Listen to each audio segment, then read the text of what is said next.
Okay, here we are. Good morning, everybody. It's just after 10 o'clock on Tuesday, October 24th. So that means it's time for our Tuesday weekly webinar. Good to see everybody. Hope you've been enjoying these videos. I know there's some new folks who are watching these videos, and if you're, some of you watch them live and some of you watch them record it. So whether you're watching it live or watching it record it, of course, we want you to subscribe to our YouTube channel. So if you haven't done so already, hit that subscribe notification and like button if you like the video. And I was going through this morning I was looking for some material about what we're going to be talking about today, and that is common mistakes in retirement. And we've already talked about expenses, true expenses. We talked about medical expenses during retirement. That's a big one people miss. IRMA, income-related monthly adjustment amount. And this week, we're going to be talking about taxes. Now, this is a big topic. I have a lot of information, but I was going through looking for a video that we did, I think in 2023, but it could have been in 2022. And it was about who pays taxes, which part of our country, from an income point of view, pays taxes. And I couldn't it took me a while. So there's a lot of videos out there. So I encourage you to kind of scroll through our video channel. There are playlists. If you don't want to watch entire weekly webinars, because these run 45 minutes to an hour, if you don't want to watch the whole thing, then you can certainly just look at the Financial 15, which is the last 15 minutes or so of this webinar, or we're even breaking those up into shorter playlists. So they're anywhere from 5 to 10 minutes a piece.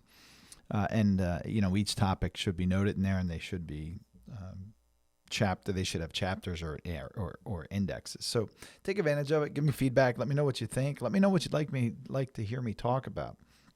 I have a whole list of topics. I just thought of another one when I was preparing this morning, but that I want to do. It's always good to hear from you folks about what you'd like to hear and what's on your mind.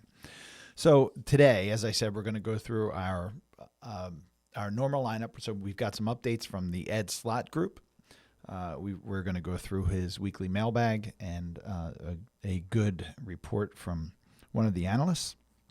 We're going to talk about investments and what happened in the past week and where we not necessarily see things going, but things to pay attention to. And then we're going to go over our Financial 15, which is our financial planning topic, which this week is the last in the 4-part series of common mistakes in retirement. And this is the second time we've done a series like this. So it's 4 more common mistakes in retirement. And today is about taxes. So we just finished up a Changing World of Retirement Planning class. And I don't know if I mentioned this last week, but I got special permission from David McKnight to share that class with everyone on my distribution list. You can't share it. That's a requirement David has, and we're going to put a timer on it, so it'll be available for about 30 days for you to view, and then we'll make it that you can't view it any longer on YouTube. But I want you to take advantage of if it's been a while since you have attended the Changing World of Retirement Planning class, or if you've never attended the Changing World of Retirement Planning class, it's 6 hours of instruction about planning and retirement and items and issues and critical items that you should be looking out for or paying attention to that maybe if you would have known sooner would have changed the way you did things for your retirement plan. But now you have an opportunity to know and make changes now. And you don't have to come to us 5 years from now and say, geez, I wish I would have known that 5 years ago, because you have the opportunity to know it now. So by the end of the week, you all will get access to those 6 hours. And I want to publicly thank David. He's very, as he should be, he's very tight with his material, and the Changing World of Retirement Planning is not my class. I'm one of probably 100 of us throughout the country who have the ability to teach this class. And so David is strict with his material, and I explained to him that we had not all of you got invited to come to the class like you should have because of a change in our email structure. So I said, do you mind if I offer this as a on-demand kind of webinar? You can just view it on YouTube. And he said, for you, sure. He said something like that. So I look forward to getting that out to you, and I look forward to hearing back from you about what you think about the class. So let's jump into the Slott group here report. So the first is from our friend Andy, and I think I might have shared with you that last week when I was driving in to the office, and I think it was when I was coming here on Tuesday. I come into the office on Tuesday mornings, all day Wednesday and all day Thursday, but I come in here Tuesday mornings just to talk to you folks. But as I was driving in the morning, I was talking to Andy about another issue. I don't recall what it was, but he was telling me specifically about, this is the person that wrote in that Andy's going to talk about with this estate bypass and spousal rollover when the estate is beneficiary, and you should have that in front of you on the screen. He was talking to me about this situation. He said, we just had this situation, and he explained it to me. And he said, I'm going to write up a report about it for this week. So it's really interesting to see, how these subjects come about. There's been a couple that I think I had a long conversation about 529s, and actually that's what it was. I was talking to Andy about. I was having conversations about this under the new Secure 2.0 update or act. You can now roll a portion of a 529 over to a Roth IRA. There's a lot of stipulations and requirements to that. So if you meet those requirements and up to a certain amount, you can roll to a Roth IRA for the beneficiary of a 529. So Andy and I were working through that, or talking through it last week, and he told me about this issue here, and it ended up in this week's report. So let's talk about it from our friend Andy Ives. And Andy writes, an estate can become the beneficiary of a person's IRA in a couple of ways. And I've seen this, folks. It does happen, so you got to pay attention. First, the estate could be named outright as the beneficiary on the beneficiary form. This is not recommended. So let me give some commentary around this. It certainly is not recommended, and you're going to learn why it's not recommended, just really for one reason, maybe two. But I still see this. I remember it was probably just a year ago, a person came in and I looked at their beneficiary forms and it said, per my last will and testament. And I said, well, why do you have this instead of not naming individual beneficiaries? And this person said, well, this is what my attorney told me to do because it's going to flow to the beneficiaries anyway through the will. That seems like an unnecessary step to me, and it's also fraught with other issues. So let's discuss a bit of those, or at least one or two of those. So this is not recommended. Why? One reason is that non-designated beneficiary, or a non-designated beneficiaries like an estate, must follow certain restrictive payout rules. For example, if an IRA owner names his estate as beneficiary and then dies prior to his required beginning date, April 1st of the year after the year he turns 73, in this example, it'll be 75 at some point, the estate is subject to the 5-year payout rule. There are no annual RMDs during this 5-year period, but the entire account must be depleted by the end of this compressed window. Had a living, breathing, non-eligible designated beneficiary been named, that person would have twice as long to empty the account and spread the taxes due using the 10-year rule. So more flexibility. If you don't name a beneficiary and you're prior to your required beginning date, then the estate has to follow that 5-year rule. Why you would limit someone to the 5-year rule is beyond me. And it's typically not by choice. It's just by lack of planning or bad planning. Attorneys make mistakes, folks. You've got to find a good qualified attorney, just like you got to have a good qualified financial planner or wealth advisor, whatever you want to call them or call us. You need to make sure they understand this stuff. Another way an estate can become the beneficiary of an IRA is if no beneficiary is named at all. If no beneficiary form is on file with the custodian, and if no form can be produced by the family, we are forced to look to the default beneficiary as dictated by the custodian. That means Charles Schwab, Fidelity, Vanguard, whomever holds those funds, Merrill Lynch, Morgan Stanley. I think you understand what I'm saying. It's dictated by the custodian, whatever their rules say. Oftentimes, this is the estate. As such, an estate-owned inherited IRA is open, and we follow the non-designated beneficiary payout rules. Any distribution Distributions from the estate-owned inherited IRA are paid into an estate account and then are distributed and taxed to the estate beneficiaries. So Andy goes on to tell you the story about how this came about and what he and I were talking about on the phone. Recently, he writes, an advisor contacted me with just such a scenario.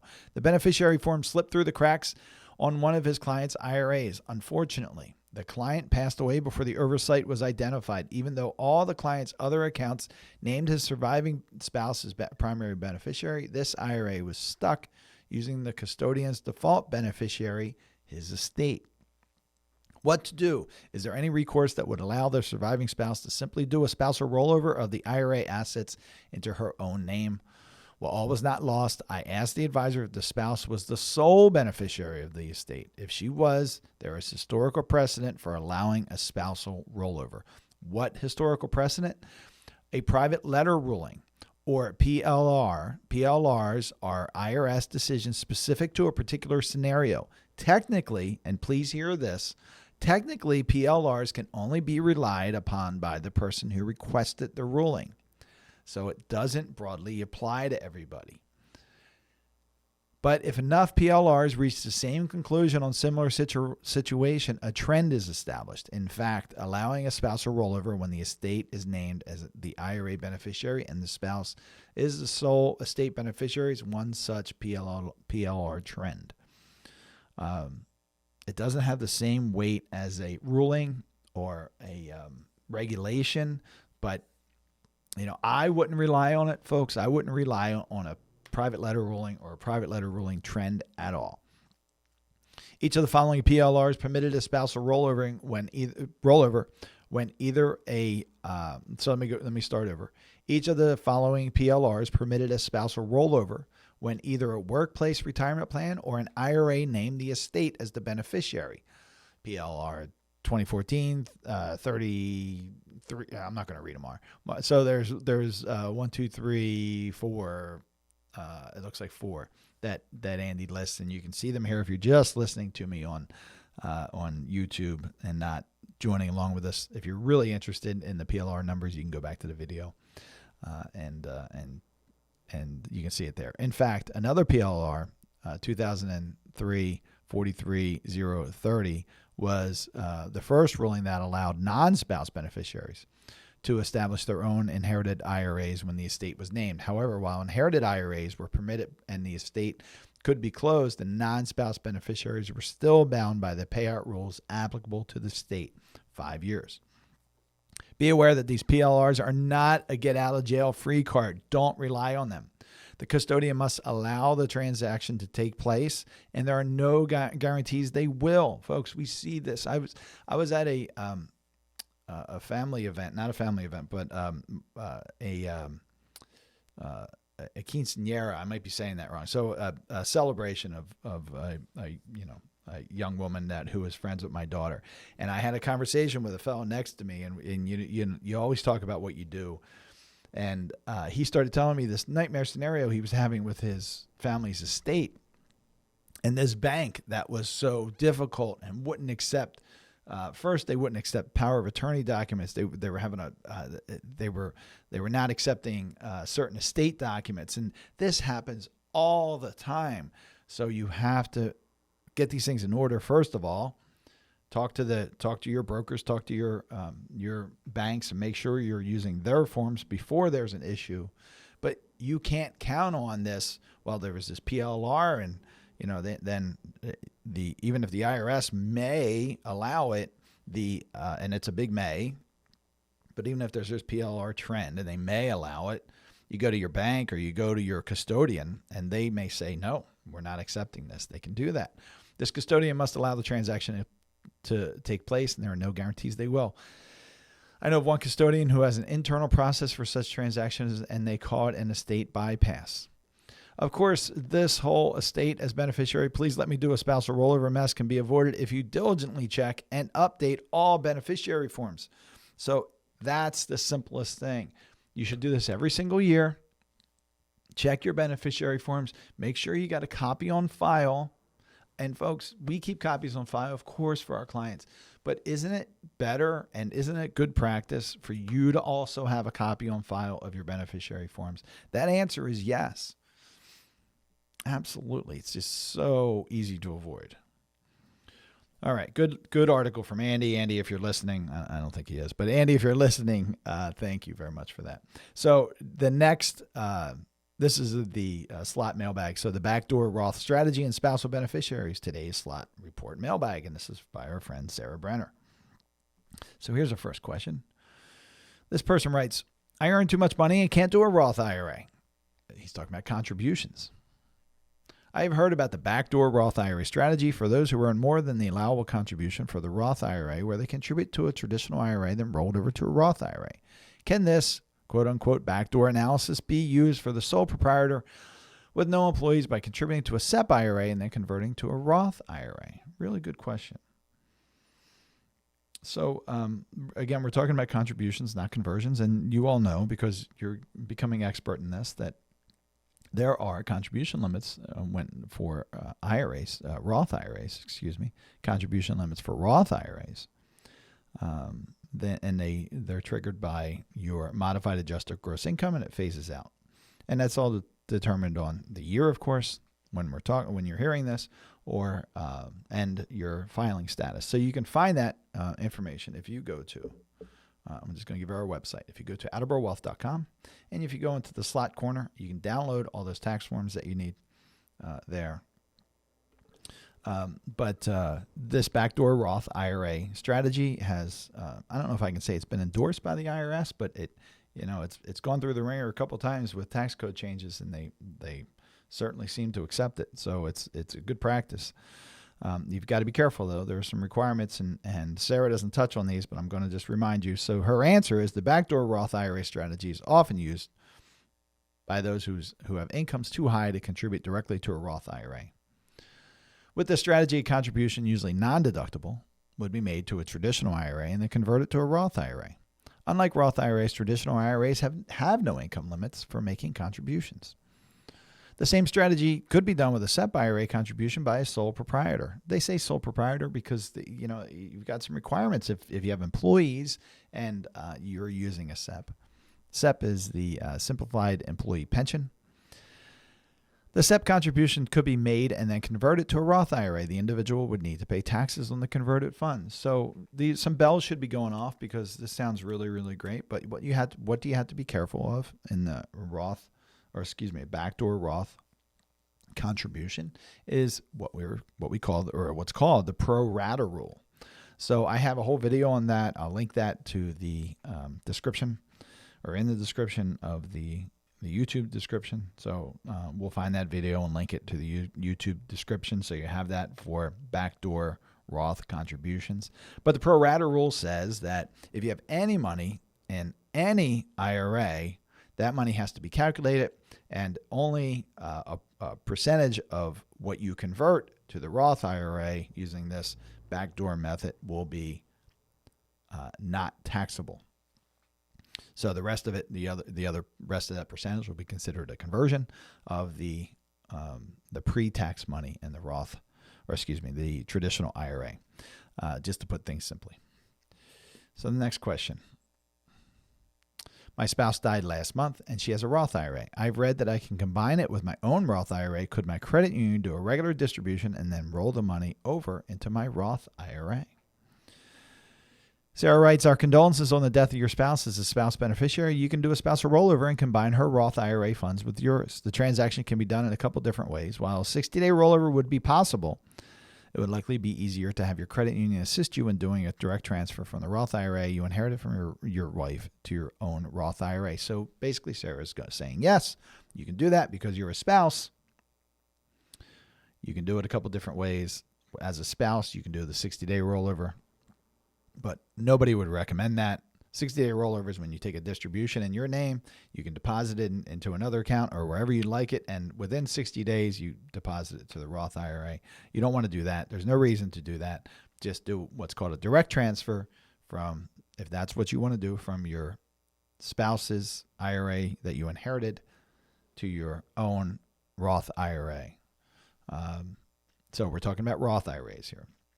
So you can take your spouse's Roth IRA that you inherited, and if you don't already have a Roth IRA, open up a Roth IRA, and you can do a direct transfer. So what does direct transfer mean?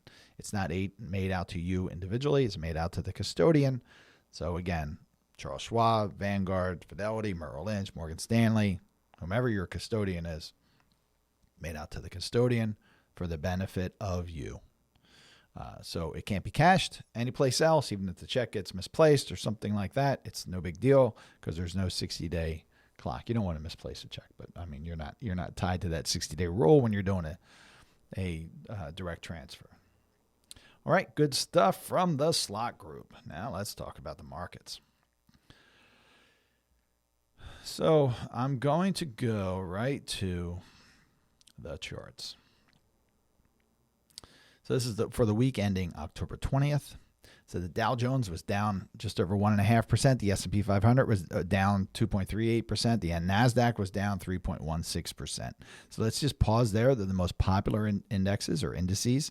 So the Dow now, I just told you it's down 1.57%. Year to date is up just 1.67%. The S&P 500 was down 2.38% last week. Year to date is still up 11.45%. And if you don't know what the heck I'm talking about when I say Dow Jones Industrial Average, S&P 500, and NASDAQ, I did a whole video on the indices and what these indices are that we talk about. So we'll be sure to link that in the description of this too. But you should be able to find that on YouTube. And then how about globally? The MSCI World, not including the U.S., was down 2.5%. The Emerging Markets Index down 2.69%. The Europe, Asia, and the Far East down 2.5%. And that seems to be the pattern. Other, 2.49, 2.32. So everything was down across the board kind of last week. And then we get the zinger here. And we're going to talk about this a little bit in the analyst reports. But the Barclays U.S. Aggregate Bond Index, actually the Bloomberg U.S. Aggregate Bond Index now, that was down 1.73%. So the Dow Jones was down 1.57% last week, and the bonds were down 1.73%. Now the S&P was down 2.38%, and the bond index wasn't quite as bad. But geez Louise, year to date, the U.S. Aggregate Bond Index, where most people invest their bond money, is down year to date 3.13%. Now you're gonna hear some commentary if you pay attention to the financial markets out there about long-term interest rates, investors' thoughts about interest rates. But investors are coming off a very difficult year in 2022 when the stock markets were down and their bond markets are down, and they've been told year after year for decades, if you offset the risk of your stocks with bonds, it will be beneficial to you. We know that's not true because we've seen it many times. And unfortunately, what people do is they're told to put more money in bonds as they get older. Sometimes these crazy rules of thumb that say you should have, if you're 60 years old, you should have 60% in bonds. If you're 70 years old, you should have 70%, and somehow tying it to your age, which is madness. Madness. You should not be investing that way. How should you be investing? I wish we were live so you could say it with me. Your plan should be driving your investments. And what does the plan tell you? It tells you when you're going to need the money, how much you're going to need, and in what cases may you need some extra money, right? I got to put a roof on. I got to buy a car. I want to do trips. So when you're going to need that money, and then that determines how it should be invested. And you want exposure to bonds and stocks and all those things, but it's when you have that exposure, when those funds are needed, when it sits in your segmentation. So that's how you should determine your allocations. Not, well, I'm 50 years old, I should be 50% stocks and 50% bonds. I'm 60 years old, I should be 60. That's crazy. It's madness. Don't do that. So because what happens is you have times like 2022 and potentially 2023. Now this is surprising everybody. I thought that we were seeing some stability in the bond markets, and we started implementing some bond funds away from almost all of last year. We were sitting in short-term cash and short-term bonds, which worked really, really good for our clients and ourselves. Maybe 3-4 months ago, maybe longer, I don't know, I should look, but we started implementing longer term bond holdings. When I say longer term, we're talking about the 6 to 7 year period. So not really long, kind of in the middle. But again, where most people invest their bonds, their bond holdings.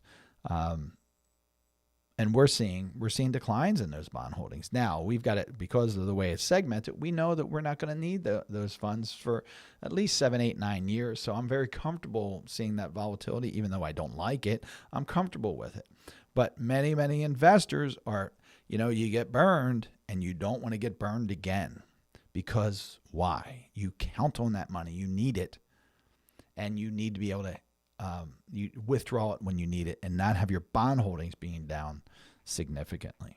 And even 3% is down significantly coming off of 2022. All right. So if you have questions about what the heck I'm talking about, you can always email us at questions@attleborowealth.com. That's questions@attleborowealth.com. If you want to set up an appointment with me to go over your allocations, and learn more about what I'm talking about, look at our 3 pillars video, you should definitely have asset allocation determined by a more scientific method than just based on your age. It should be driven by your plan. The risk tolerance plays a part of it, but that's also not enough. Many people they've got maybe an online questionnaire like we have to help people determine their risk. And we have people walk through that, and we tell them that gives us a nice baseline, but we make almost no decisions based on what your risk score says, other than the max that max amount of risk we'd want to take. But the rest of it's determined by your plan and when you're going to need those funds. So if you want to learn more about that and segmentation and whatnot, just reach out to us. Questions@attleborowealth.com. That's questions@attleborowealth.com. All right. So where's my? All right, there we go. So the Fed funds stayed steady, but the 6-month Treasury dropped slightly. The 10-year Treasury went from 4.61 the week before to 4.91, and intra-week touched 5%. That's a big deal. The 2-year Treasury went up to 5.07%, and the 6-month lies at 5.52. And the 3-month is just a little bit more. I think when I looked yesterday, the 3-month was still in the 5.5 area. All right, so let's talk about what the analysts say about this. So Goldman Sachs had an interesting bit. They said higher rates have introduced concerns for corporate interest expenses. So they're talking about the S&P 500 non-financial firms. Because people are saying, well, wait a minute, I'm hearing companies that are now worried about debt, paying this debt. We're going to talk about our national debt, but what about companies being able to pay their debt? And they said among S&P 500 non-financial firms, 92% of debt is fixed, and the weighted average interest rate is only 3.2%. Many of these firms previously capitalized on low rates, and some even have positive net interest income from large cash balances. While borrowing costs may rise from historically low levels, we do not see broad credit risk for most of these firms. So that's good. They're saying that, hey, there's a lot of different things you can worry about with these S&P 500 non-financial companies. They're saying non-financial because financial institutions tend to be more leveraged and they're more sensitive to interest rates. But they're saying they did their job, locked in these low interest rates, and they're confident that they don't expect to see a major rise in defaults, so not being able to pay their debts among the S&P 500 companies. Now, your mom and pop companies, totally different deal. Commercial real estate, that's a big problem. Listen, I own commercial real estate. I understand how it works. You can't. If anybody knows how to do this, let me know. But I have never had an experience where you can't get a mortgage on a commercial building and lock in like a 30-year mortgage rate. They typically run in 5-year sections, right, or segments, and that rate renews every 5 years. It might be shorter than that for some people. It might be longer. I don't know. I've only ever seen an average, like a typical 5-year. So when that interest rate renews, you're subject to the renewals of the market. So think about that. You've got these folks. Think about where rates were 5 years ago. When that comes due in 2023 and 2024 and 2025, and interest rates are significantly higher than where they were then. Well, now you have these commercial buildings, commercial real estate that have to pay higher costs, and if they're office buildings, geez, they might be looking at a huge vacancy. So that is a concern among commercial properties. I thought this was interesting from Empower. Empower wrote, "Nobody can truthfully say they fully understand markets or the economy. Both of those systems are just too fickle, too complex, and too emotional. And they each evolve faster than fruit flies in a postdoctoral genetics experiment featuring radioactive cocktails or the tap water at Camp Lejeune." The person who writes this he just gives me a chuckle every time. But if you've been around markets long enough, you start to get a sense of how both they and the economy should react to various things. And when they don't, it can be a little upsetting. But that's as good a definition of hubris as you're likely to find anywhere, because markets have a habit of humbling all of us by doing something unexpected at just the exact point that we think we might actually have them figured out. Anyone who hasn't experienced that simply hasn't been around long enough. Still, today's nutty environment has provided plenty of reasons for those who watch markets with more than just a passing interest to at least stop and scratch their heads quizzically. I shared with you that I and our investment team thought, that when we started entering the bond market again, it seemed like a stable time in the markets, as the quick increase in by the Fed in interest rates seemed to be slowing. There's even talk about reducing rates next year. Seemed to be a good time, and then Treasuries just got all crazy, the bond market with U.S. Treasuries. Let's start with U.S. Treasuries. There's no set scientific formula for when and why Treasury prices should firm or fall, but common sense probably holds that when the world is at war, when the U.S. dollar is rallying, when equity market volatility, that's stock, when the stock market volatility is rising, and when the Federal Reserve is hinting that it might actually sit out the next few rate hike opportunities, U.S. Treasuries should probably do relatively well on a flight to safety bid alone. Well, then what happened? That's not what happened over the past few weeks, right? The bond market started falling, and it's very, very challenging. But I thought that's just an excerpt of a multi-page analysis from Empower. Okay, I think that's enough for the market. So again, how do you? Let's see what we have coming up this week. We have, Cornerstone talks a little bit about existing home sales and how that's lagging, or chilling. I shouldn't say lagging, but slowing, starting to slow. And that has to do, of course, inventories are still high, but interest rates are becoming very much more difficult for buyers. But nothing out of the ordinary from Cornerstone. But what do we have? We have the PCE index. That's a major inflation reading coming up on Friday, and that's really all there is this week. All right, let's jump into. I don't see any questions. Let's jump into our planning section. All right, I'm going to share my screen. Here we are. It is time for our Financial 15. What is the Financial 15? Financial 15 is our financial planning strategies part of our discussion. And if you're just joining us on YouTube for the Financial 15, what you just missed was about 45 minutes of, I'm sorry, that's not true, about 35 minutes of great information from our friends at the Ed Slott Group about, what did we talk about? We talked about inherited Roth IRAs and some issues surrounding that. We talked about beneficiary designations. Seems like we always talk about beneficiary designations and what happens if you don't do your beneficiary designations, don't keep track of your beneficiary designations, and everything goes to your estate. So really good stuff from the Slott Group. We talked about the markets and what happened last week, and what some of the issues we're facing. And one thing I didn't say is, how do you overcome these things? How do you overcome the fluctuations and uncertainty and the things that have the experts scratching their heads? What's going on with the market? Well, folks, you overcome it with having your plan drive your investment strategies. As I said, asset allocation, principal protection, and account segmentation seems to be the answer of giving you a good foundation so you don't have to worry about when things are going kind of crazy. I can comfortably tell my clients who are in retirement, we know exactly where their funds are coming from for the next 3 years, and we don't have to worry about volatility there. And it fans out from there. It's not that simple, but it fans out from there. So you're going to see me looking down here. Let me see if I can get that little guy off. So this week in the financial planning section of our financial planning discussion is more common retirement mistakes. And this is part 4. So in part 1, we talked about expenses. So the true cost of retirement. Many people miss a lot when they're calculating their expenses, and they end up surprised. And unfortunately, most financial planners don't do a good job of shaking the trees and really identifying what those costs are.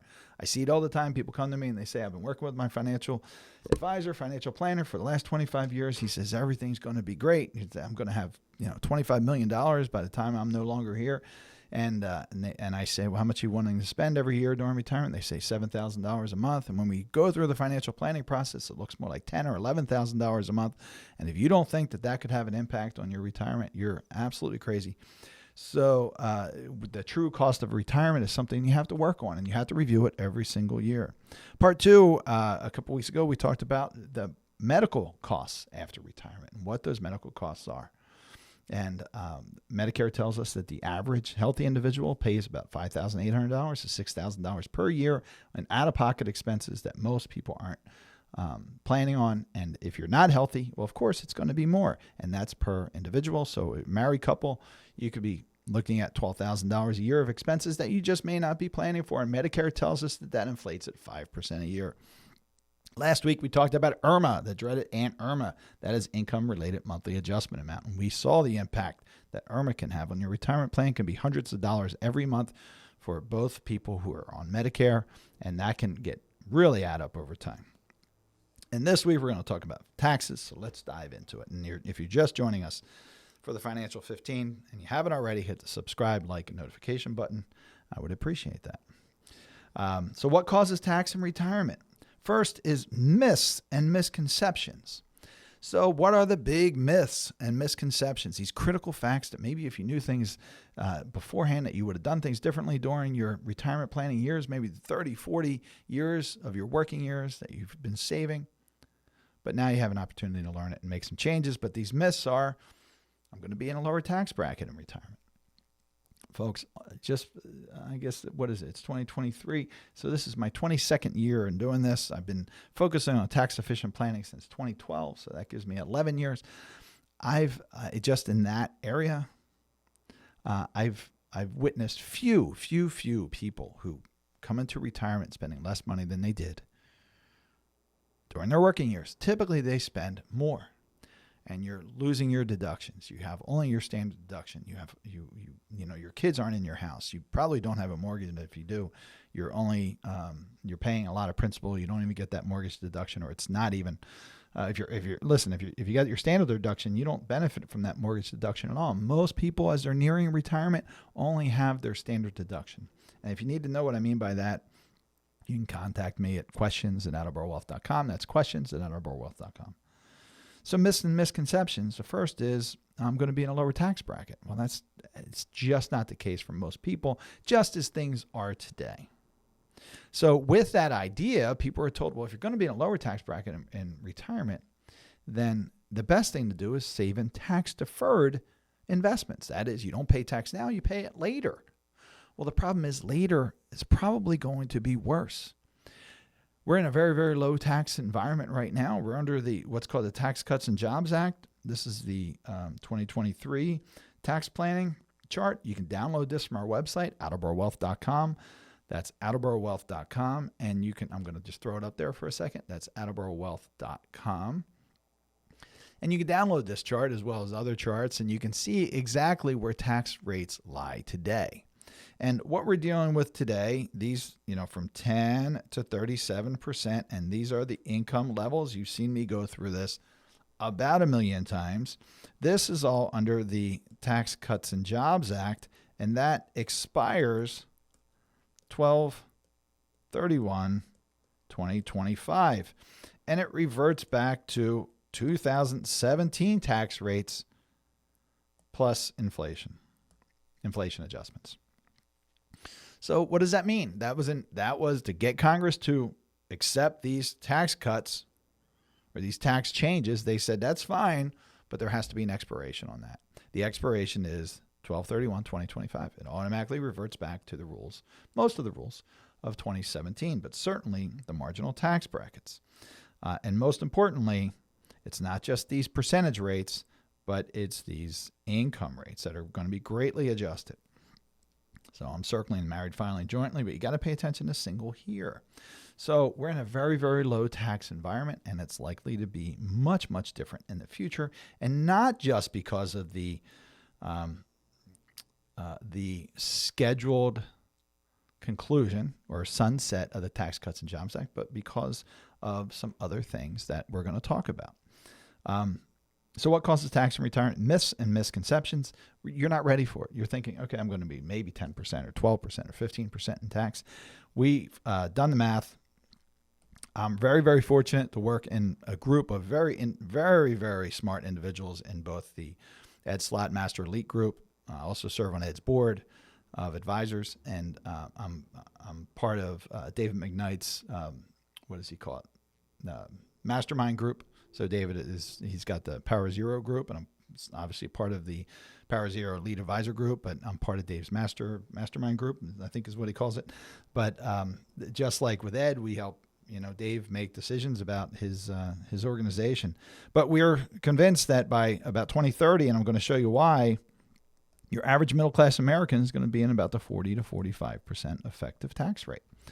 So if you think you're rolling into retirement at 10 to 15%, and suddenly you end up there at 40 to 45%, that's probably going to have a significant effect on your retirement, your success of your retirement, and your comfort of retirement. Because it's all about that spendable amount of money that we have. If you have $1 million in your IRA, you've got to ask yourself, how much of it is yours and how much of it is the IRS? It says, how much does the IRS own and how much do you own? Because it's not, that $1 million is not all yours. Right now, maybe $800,000 is yours and $200,000 is the IRS's, the federal government. The IRS just collects it. The government eats it. Well, what if we're at 40 and now it's 600,000 is yours and 400,000 has to go to the government?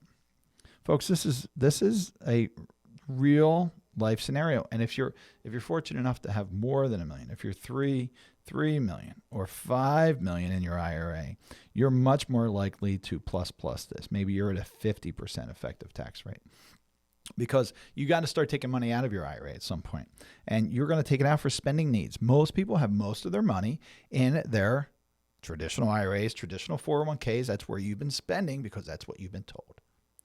So if you need to take out $100,000 a year for expenditures, then that's going to be taxed, right? As soon as it leaves that IRA account or that 401k account, it's subject to tax. What's that tax rate going to be in the future? We know what it is today, but what's it going to be in the future?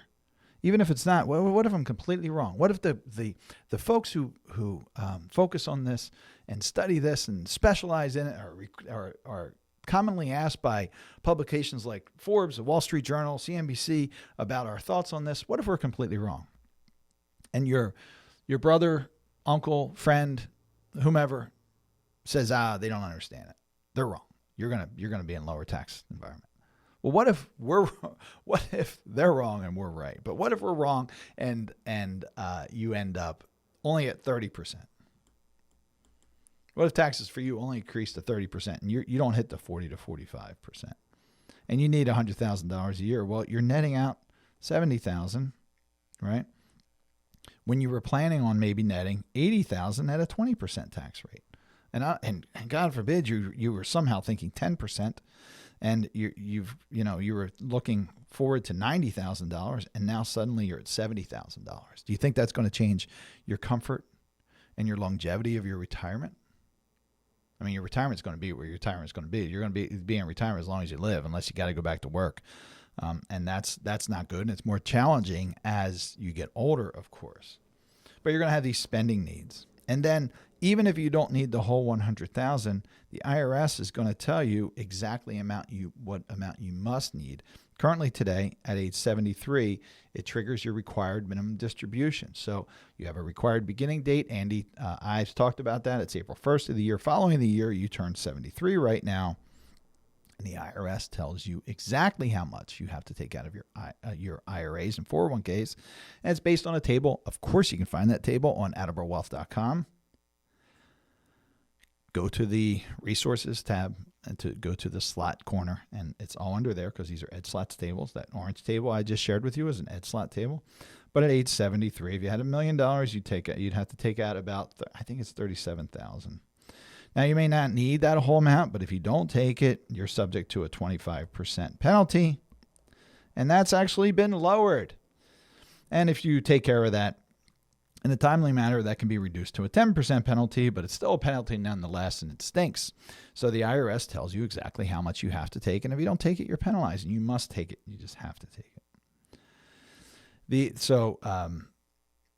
That is what causes tax in retirement. First of all, these myths and misconceptions. You haven't properly planned because you didn't know about it. You haven't properly planned by doing things like Roth conversions, things we're going to talk about in a minute, because you didn't know these critical items that could have a significant impact on your retirement. And if you would have known them at the time, you could have done things differently, or maybe you would have done things differently. But now you know because you're listening to this. And I'm telling you, you're likely to not only need more income than you're thinking during retirement. We talked about that in part 1. Go watch that. Medicare is going to cost more than you think. Go watch that in part 2. IRMA surcharges for Medicare are going to surprise you potentially if you're not planning for it, because they surprise everybody who's not planning for it. Watch that in part 3.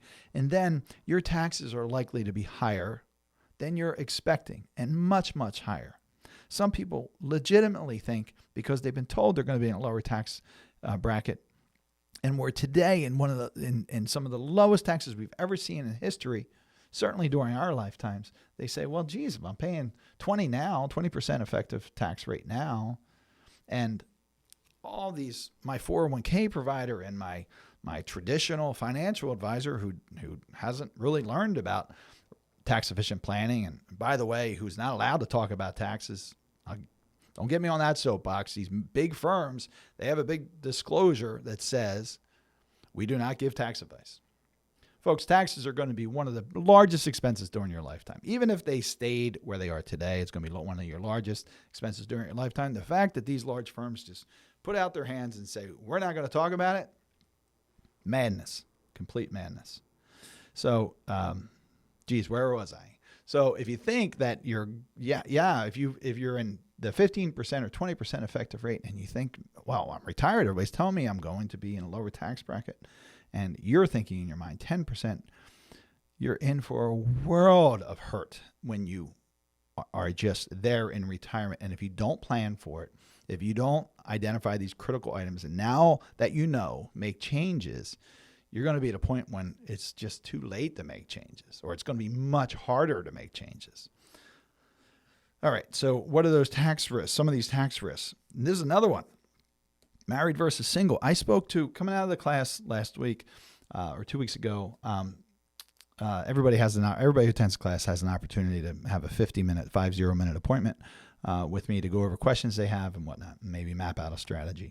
So I was talking to this fellow who's very, very bright. I could tell he was very bright. He was a CPA. He had done a very impressive spreadsheet. I see, by the way, people often share their planning spreadsheets with me, and I just love that. It's just so much fun to see. But he said to me, and he'd captured so much, and he said, you know what, you said one thing that I hadn't considered, that when one of us dies, our standard deduction gets cut in half, because he was planning on using this standard deduction. So what's a standard deduction? Let's come back over here. So this right here, the standard deduction, if you don't have tax deductions on your tax returns greater than $27,700, and if you're over 65, you each get another $1,500. If you're single filer, you get $1,850. So if you're plus 65, your standard deduction this year is $30,700. But let's look at something here. I got glare on my tablet. I can't quite see it. Let's just clean up this line because I can't see that. Okay. So it essentially gets cut in half, doesn't it? Or it does. It gets cut in half when one of you dies. Folks, you can argue with me all day long whether and again, I'll workshop this with anybody because I've been in the Slott group for a long time now. I've been focusing on tax efficient planning for a long time now. As I said, I work with some of the smartest people around the country when we go and do our work with the Slott group and these, go through these things. And Dave's group, again, Dave McKnight's a very, very bright individual. But anyway, we do the math. We figure it out. We have some projections. 40 to 45% is where we think that most of you are going to land your effective tax rate. But if you don't believe that, you have to believe me when I say if you go into retirement as a married couple, one of you is going to die before the other. It's really highly unlikely, very highly unlikely that the two of you are going to go at the same time. And a couple of things happen. Your $30,700 standard deduction goes in half. $13,850 plus $1,500. That's half. So the other thing so now that means you're paying more tax. If you're deducting less of your income, you've got more tax to pay. The other thing that happens is this. I want you to look at this really closely. Look at the difference between married filing jointly and single income levels. These marginal rates are the same. 22%. Let's just pick on 22% for a second. For a single filer a married filer can earn all the way up to $190,750 in taxable income before crossing over to the 24% bracket. A single filer is at $95,000. So your taxes will be higher just by the effect of one of you passing before the other. And this is what this person, a very educated CPA, because your income tax rates will be escalated much sooner with only as a single filer, and single filers know this because you've experienced it. But as a married couple, you might have been married for 50 years or 40 years, and you're used to filing together. You don't think that really, it could happen, but pen to the paper, it's sometimes challenging to bring to the front of mind, and so your marginal tax brackets come up to higher levels much more quickly, and your standard deduction gets cut in half when one of you's gone. You don't get to carry that standard deduction. And this very bright individual said, I wasn't considering that at all. So that's a big one. Government fiscal issues. So I'm going to try to finish this in a really short period of time, but folks, we're going to talk just about the federal government because we've got a lot to talk about there: Social Security, Medicare, and Medicaid, national debt, and all other programs. But let's not forget about these state pensions. I don't know any pension that for a state that is properly funded. If you know of one, please tell me because I really want to learn how they did it. I know. So here we are in Pennsylvania, but we have New Jersey right across the river, about 15 minutes across the river. I've got clients all over the country. And these states are underfunded, these pensions are underfunded. There are crises in these states. Right now in Pennsylvania, you don't have any tax on qualified IRA distributions or pension payments. But folks, I don't know how much longer that's going to last. I give it maybe a good 7 to 10 years, and they're going to have to start taxing those. Right across the bridge in New Jersey, that's not the case. Right? You have some forgiveness of qualified distributions, but then tax kicks in. I was talking to an individual last week. He's at a 10% income tax in New Jersey. New York's horrendous. There's a lot of states around us, but even I'm thinking South Carolina, or North Carolina. I can't remember. I think it's South Carolina who's got, we average 6% state tax on IRA distributions. So pay attention to these. If you think that I have one client who lived his dream. He retired and he went and moved to the Carolinas, and he has to continue his Roth conversions. And I had to remind him that now we have to add state tax. And he said, "Geez, I wasn't remembering that." And I said, "That's okay, because we were, and we've got it built into your plan." So let's talk about some of the federal programs. So Social Security, pay attention to these. So these are the findings from the 2023 Medicare and Social Security trustees report. So this is from March. So you'll see this is Medicare and this is Social Security. Year asset reserves are depleted. Each Medicare and Social Security have trust funds. And there's a study done every year that tells us when those trust funds are going to be depleted. And for Social Security, it's 2033. For Medicare, it's 2031. If that doesn't concern you, you have to pay closer attention, because the amount that's going to be covered for Social Security is just 77% of benefits. For Medicare, it would be just 89% of benefits. So who's going to take that cut? Raise your hand if you're going to voluntarily take that cut of 77% of your Social Security benefits, or only having 89% of your Medicare benefits. Nobody's going to do that. So that we have to close that gap. And there's only a couple different ways of closing that gap. And I'm only talking about Social Security and Medicare. If we have time, we're going to talk about the national debt, which is just, even more out of control. So I thought this was a very good chart. This is a great group to follow if you want to pay attention to these things. But how is Medicare funded? 46% of Medicare funding comes from the general fund, not Medicare payroll taxes. I hear this all the time. Well, Medicare is paid for with payroll taxes. We're only 34%, and by 2052, that reduces down to 25%, and general fund is covering 49%. So that general fund, equals tax revenues, folks. These are payroll taxes, but these general fund equals tax revenues. There's no, there's no slush fund for these things other than that. And then I like this because it tells us where the funding comes from. For the federal government, individual income tax is 54%, and most of that lies. Remember those tax rates, 10, 12, 22, 24, 32, 35, and 37%. Where do you think most of that revenue comes from? Well, right about here. And that is the middle class. All right, so the top of the 24% for a married couple is $364,200, I think it is off the top of my head. $189,000, I think it is for married filing joint. Single filer. So this is married, and this is single.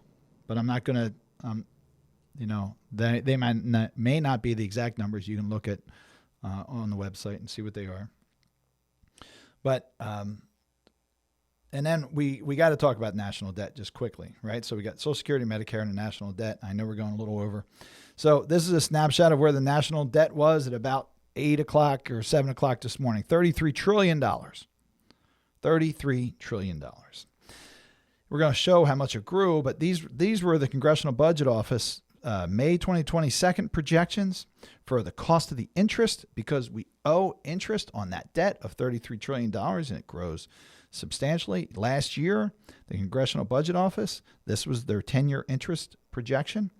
And then for 2023 to 2032, and now we look at from 2024 to 2023, another $10.5 trillion.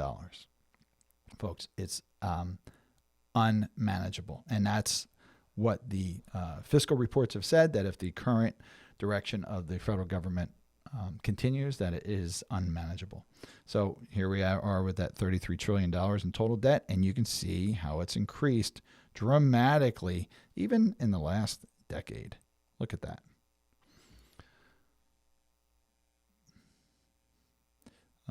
Debt to GDP, so you can see how that's changed. So it hasn't been this high since really coming out of World War II, right, and into the 50s.